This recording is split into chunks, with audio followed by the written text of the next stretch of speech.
Pessoal, beleza? Técnico Paulo aqui para mais um vídeo. E olha pessoal, hoje eu vou falar sobre dois tipos de SSD M2 que você encontra no mercado, tá?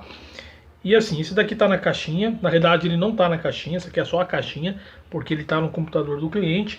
Esse daqui, ele é um M2, olha o chanfrinho dele, tem dois chanfros. Eu vou explicar o que que é isso. E esse daqui é um que tá estragado aqui, que não tá funcionando, mas esse ele só tem um chanfrinho aqui, tá vendo? Então pessoal, eles têm o mesmo encaixe, o mesmo tamanho, 2280, o mesmo encaixe M2, tudo igual. A diferença está em como ele trabalha. O SSD do tipo SATA, que vai ter esses dois chanfrinhos, e na própria descrição dele você vai encontrar isso, ó, por exemplo, você tem que encontrar isso, né? Aqui ele vai informar, aqui, ó, que eu já encontrei. O WD-Green SATA. Ele vai informar que ele vai trabalhar como se fosse um SSD tradicional, aqueles que tem o tamanho de um HDzinho de notebook, do 2.5. E ele funciona na mesma velocidade que aquele lá, tá? Que alcança aí em torno de 545, os melhorzinhos, né? 545, 550 megabits. Então, entre esse e aquele SSD SATA tradicional, tá?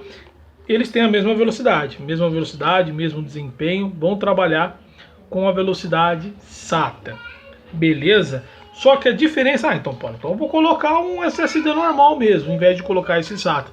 Tudo bem, só que a diferença é que além de ele ser menor, você encaixa na placa, diretamente na placa, você não precisa de conector de energia, você não precisa de conector SATA, de dados,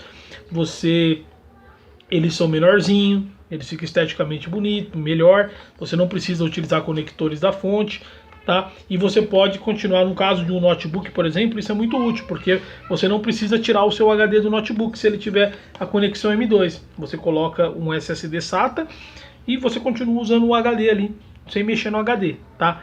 Então, essa é a diferença. A diferença está mais na questão de estética de um SSD tradicional e na questão de não utilizar fonte, você não precisar ligar cabo de dados aqui nele, tudo certinho, beleza?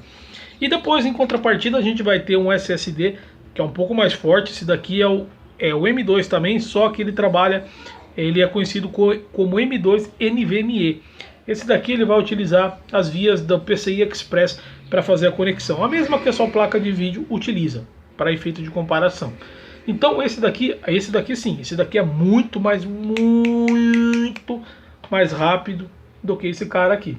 Esse daqui, esse modelo, por exemplo, ele alcança aí, ó, de escrita e de leitura em torno de 3 GB de escrita, 2 GB e pouco de leitura, se eu não me engano, ó. Tá aqui, ó. De leitura, pessoal, de leitura, ele vai alcançar em torno de 3.400 MB, que daria mais ou menos 3,5 GB quase de leitura. E de escrita, ele alcança 2.000 megabits, que dá mais ou menos 2 GB, tá? Então, enquanto esse daqui alcança 500, tá? Então, enquanto o alcança 3.000 a 2.000 de leitura e escrita, esse aqui vai alcançar 500, 550.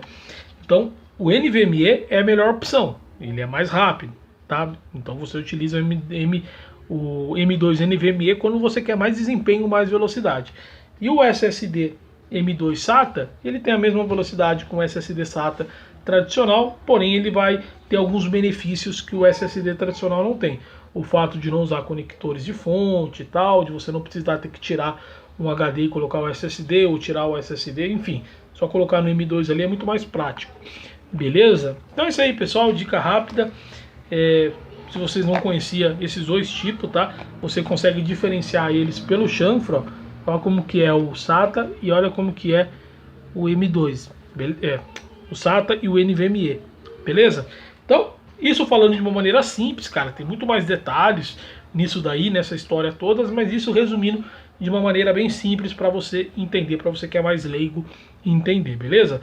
Pessoal, meu Instagram na descrição do vídeo, me segue lá no Instagram. Deixe o seu comentário aqui também. Um forte abraço, se inscreva no canal, dá aquele like. Falou!